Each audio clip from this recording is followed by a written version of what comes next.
Welcome to CH225 course on Statistical Data Analysis for Chemists. I am your instructor, Anil Kumar. These are my contact details. This is video 23 in this series. In this video, we will learn about sampling distribution of the mean. We will first try to understand sampling distribution, and then, we will elaborate it further, using distribution of sample means. The concept of a sampling distribution is perhaps the most basic concept in inferential statistics. This will be the central theme for the remaining of this course. In fact, this will be useful for any other course in data analysis, which you might take in future. Please pay attention to these discussions, as a good understanding of sampling distributions will make rest of the course very easy to follow.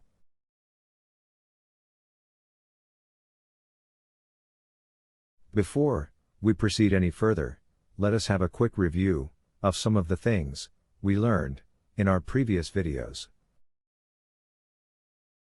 A clear understanding of these topics is must to get a grip on the understanding of sampling distribution.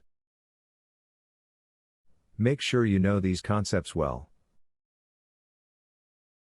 If not, please go back to the original video to learn it again. Let us start with the difference between sample and population. We have explained this here using an example. There is nothing new here. Remember, sample is a subset of population. We also use different notations to represent various statistical parameters for sample and population. These are shown here again, as taken from video 17. Let us now look again into random variables. A random variable is a numerical value assigned to the possible outcomes of any experiment. It can be any mathematical combination of the outcomes. Random variable can be discrete or continuous. For example, if our experiment is to roll 2 dice, then the outcome will be any 2 integers, from 1 to 6. Since the outcome is discrete, the random variable will also be discrete.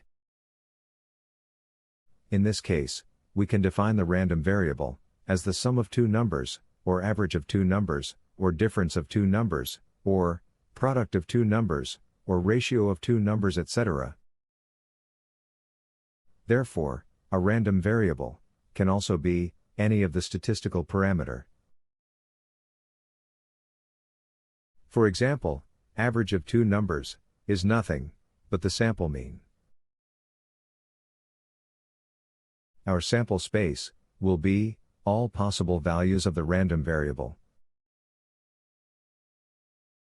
Probability distribution is a table which lists the value of random variables, along with the respective probabilities, when the experiment is repeated infinite number of times. We also learned about normal approximation in video 22. Normal approximation tells us that the discrete random distribution approaches normal distribution when the sample size in each trial increases. We then went on to learn how to calculate the expected value of a random variable. The expected value is nothing but the summation of the product of random variable and its probability for all possible values of the random variable. In case of continuous variable, the summation is replaced by the integration. We also learned that expected value is the same as the mean. Therefore, when we say expected value of a random variable, it refers to the mean of the random variable. We then learned about the normal distribution. A normal distribution is a plot of the probability on the y-axis and the value of random variable on x-axis. The shape of the normal distribution depends upon the mean and standard deviation of the random variable. In fact, the middle point of the distribution represents the mean, or the expected value, of the random variable. So mean dictates the position of the maxima, or the center of the distribution. If our random variable is the sample mean, then the middle point of the distribution of sample mean will be population mean. We will discuss more about this as we go along. However, it should be obvious to you, based on the above discussion. For example, if we roll 10 dice, then our random variable can be the sample mean of these 10 numbers, which comes when we do the experiment. In this case, the random variable can have values in the range from 1 to 6.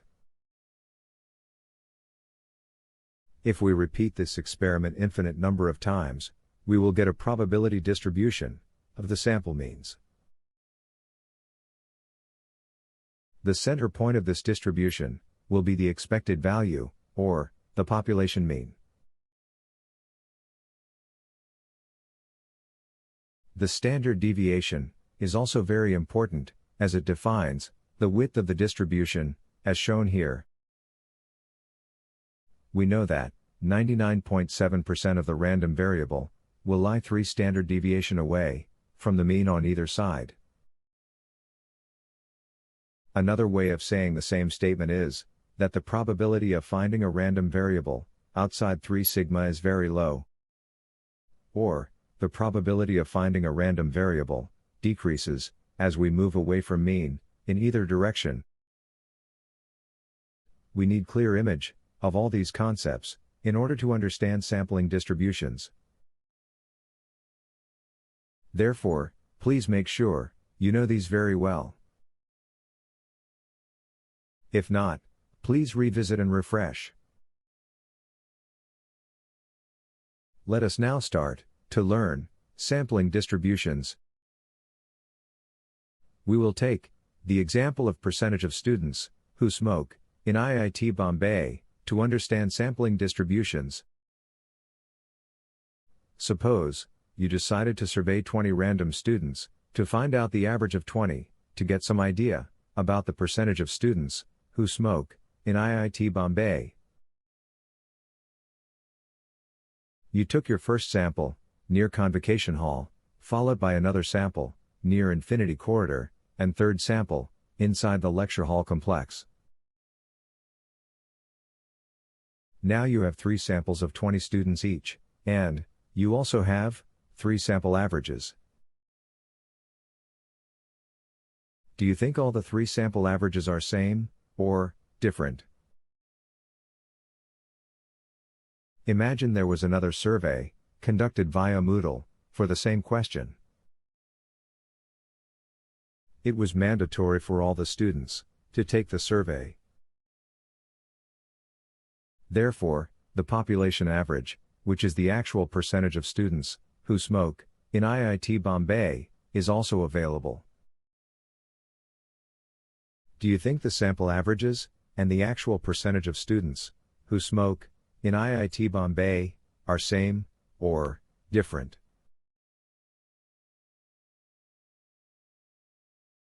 In this example, the 3 samples are selected from the same population and have 3 different averages. These 3 averages also differ from the actual population average. So the questions we are interested in asking is, how different the 3 sample averages are? How different is the sample mean from the population mean? Is there a relationship between sample means and population mean? Is there a method by which we can confirm if all the three samples belong to same population. Is it possible to predict the sample mean if population mean is known, or vice versa? Questions of these kind are all part of the inferential statistics, and we will be discussing these in the subsequent videos. In fact, understanding of the sampling distributions is the key step in this direction. Let us now learn how to formulate our thoughts to understand sampling distributions using more quantitative information. Consider a bag containing large number of billiard balls. Every billiard ball has a marking, either 1 or 2, and there are equal number of each type. Now we randomly choose a ball and note down its number. Therefore, our random variable is the number on the chosen ball. Hence, random variable can take values of 1 or 2. The probability of each random variable is 1 by 2 if we repeat the experiment infinite times. Therefore, we can now find out the population mean and variance, as shown here. Population mean comes out to be 1.5, and variance, 1 by 4. Now let us change the sample size, and select 2 balls, one at a time, and with replacement, and calculate the average of the number on these 2 balls. We define our random variable as the average of 2 numbers on the balls. Since we are replacing the balls, the possible values our random variable can take, along with their respective probabilities, is shown here. Once we have the probability distribution table, it is easier for us to calculate the expected value of the sample mean and its variance. These calculations are shown here. Now we increase the sample size to 3, and do the same calculations again. You are requested to do these calculations, and confirm if you are getting the same numbers, as shown here. I have also shown the result for sample size 4. Please confirm these also. I have collated the results from these experiments, as tabulated here. I hope you remember the population mean and variance also. This is also shown here at the bottom of the table. Now let us compare the mean value for different sample size with the population mean. It is clear that the expected value of the sample mean is the same as that of population mean, and is independent of the sample size. Remember this slide, which we discussed earlier in this video. It clearly says that the expected value of the sample mean is the population mean, and is at the center of the distribution. This is what our data is also confirming. So the take-home message here is that if you take many samples from the same population and measure sample mean, and then, if you again average all these sample means, you will get a value, which is nothing but a population mean.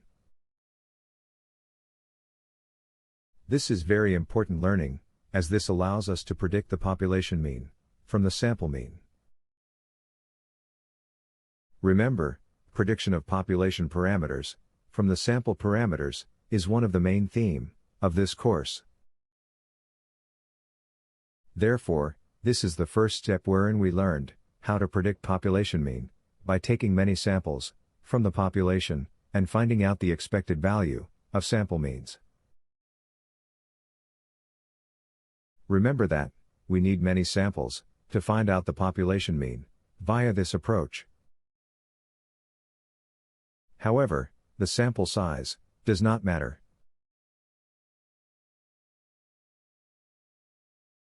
Let us summarize what we have learned in this important video. We learned about the sampling distribution of a random variable, which was the sample mean. Since a random variable can also be any statistical parameters, in principle, we can have sampling distribution of any statistics. We used sampling distribution of mean to predict the population mean. We need many random samples in order to get the distribution of the sample means. The expected value of the sample mean is the population mean. Prediction of population mean using sample mean does not depend upon sample size.